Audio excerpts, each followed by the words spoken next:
Hello guys, ये paper है BA environmental studies पर्यावरणीय अध्ययन कुमाऊं यूनिवर्सिटी। 50 मार्क्स का होता है ये और बहुत इजी क्वेश्चंस आते हैं इसमें। देखते हैं कौन कौन से क्वेश्चन। पहला क्वेश्चन है पर्यावरण के जो मुख्य घटक, इसका आंसर है जैविक और अजैविक। ओजोन परत वायुमंडल के निम्न में से किस परत से संबंधित है? स्ट्रेटोस्फेयर, क्षोभ मंडल से। थर्ड है प्रकृति के पास हमारी ज़रूरत के लिए पर्याप्त है लेकिन लालच के लिए नहीं, किसके द्वारा कहा गया है? इसका सही उत्तर है महात्मा गांधी। फोर्थ है निम्न में से कौन पर्यावरण संरक्षण से संबंधित नहीं है? तो ये है रेड क्रॉस। पारिस्थितिकी तंत्र शब्द दिया है टेंसले ने। वातावरण में कार्बन डाइऑक्साइड का प्रतिशत होता है 10.0%। फिर है नीली क्रांति से संबंधित है मछली उत्पादन से। सर्वाधिक जैव विविधता निम्न में से किस देश में पाई जाती है? सही उत्तर है Brazil, option B.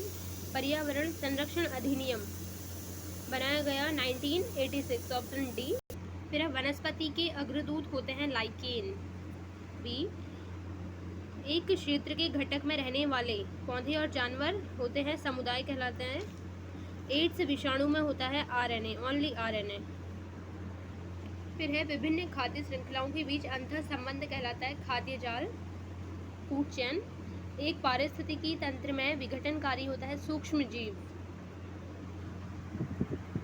Micro organism. Fifth है जल प्रदूषण का मुख्य स्रोत है, लगभग सभी हैं, कीटनाशक तथा खाद, औद्योगिक अपशिष्ट, घरेलू मल।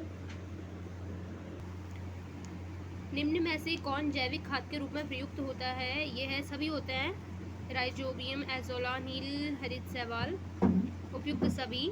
17 है पर्यावरणीय अध्ययन है, एक वैज्ञानिक अध्ययन है, एक साइंटिफिक स्टडी है। वनस्पति उद्यान और चिड़ियाघर का क्या महत्व है? वह समाज में संरक्षण, शिक्षा और जागरूकता प्रदान करता है। वह छोटे पैमाने के प्राकृतिक पारिस्थितिकी तंत्र की तरह है। इसका सौंदर्य व मनोरंजक मूल्य है, लगभग सभी। 19 है पहला अंतर्राष्ट्रीय योग दिवस मनाया गया था 21 जून। पारिस्थितिकी तंत्र की मुख्य प्रेरक शक्ति है सौर ऊर्जा, सोलर एनर्जी। निम्न में से कौन गैर नवीकरणीय संसाधन है? इसमें हो सकता है कि कुछ गलत हो तो आप लोग खुद देख लीजिएगा, पर मुझे तो लगता है सभी हैं। बायोलॉजिकल ऑक्सीजन डिमांड मापता है, ये है सही उत्तर है इसका जल प्रदूषण, वाटर पोल्यूशन। 23 है भारत में जैव विविधता हॉटस्पॉट की संख्या है 6। विश्व पर्यावरण दिवस 2022 किस देश द्वारा होस्ट किया जाएगा? इसका सही उत्तर है स्वीडन। फिर हरित क्रांति से संबंधित है अनाज।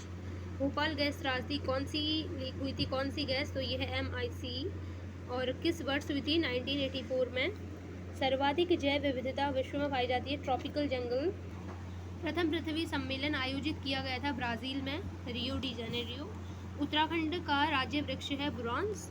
हॉटस्पॉट के क्षेत्र क्या होते हैं? उच्च जैव विविधता वाले क्षेत्र खतरे में। विभिन्न जनसंख्या और उसकी प्रकृति के अध्ययन को क्या कहते हैं? तो वो होता है डेमोग्राफी। टिहरी बांध बनाया गया भागीरथी नदी पे। अंतर्राष्ट्रीय महिला दिवस मनाया जाता है 8 मार्च को। पर्यावरण दिवस 2022 का विषय है केवल एक पृथ्वी,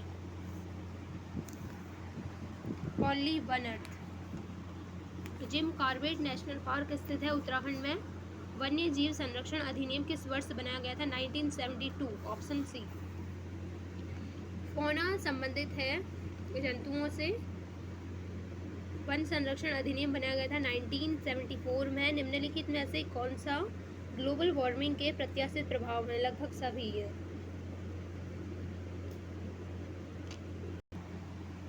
वायु रोकथाम और प्रदूषण नियंत्रक अधिनियम में संशोधन किया गया था। आई थिंक इसका ऑप्शन 1987 होना चाहिए, बस एक बार आप लोग चेक कर लीजिएगा। निम्न में से कौन XC2 संरक्षण का उदाहरण है? इसका आंसर होना चाहिए बीज बैंक। निम्न में से कौन सामान्य गैर नवीकरणीय स्रोत है? इसमें तो मुझे बड़ा कन्फ्यूजन है, मुझे नहीं पता इसका आंसर, पर कच्चा तेल हो सकता है। चिपकू आंदोलन किसके नेतृत्व में मजबूत हुआ था? तो सुंदरलाल बहुगुणा। नंदौर वन्यजीव अभयारण्य स्थित है उत्तराखंड में। पारिस्थितिकी तंत्र का महत्व निहित है ऊर्जा के प्रवाह में नहीं, सामग्री का परिवर्तन में नहीं, तो इसका आंसर क्या होगा? मेरे हिसाब से तो यही होना चाहिए कि उपरोक्त में से कोई नहीं। फिर आता है ऊर्जा का पिरामिड होता है, हमेशा सीधा होता है ऊर्जा का पिरामिड। पारिस्थितिकी तंत्र की प्रेरक शक्ति है सौर प्रकाश। क्योटो प्रोटोकॉल के सम्मेलन से संबंधित है जलवायु परिवर्तन, क्लाइमेट चेंज। 49 है रामसर सम्मेलन का मिशन किसका संरक्षण करना था? वेटलैंड्स, आर्द्र भूमि। लास्ट है पृथ्वी का सबसे बड़ा पारितंत्र है हाइड्रोस्फीयर। तो वहाँ पे क्वेश्चंस देख सकते हैं, बहुत ही इजी है ये जो आता है हमारे BA first year, second year और थर्ड ईयर तीनों में तो नहीं आता है, लेकिन ये क्वालिफाइंग पेपर होता है जो पूछा जाता है, तो ये रहेगा। Thank you.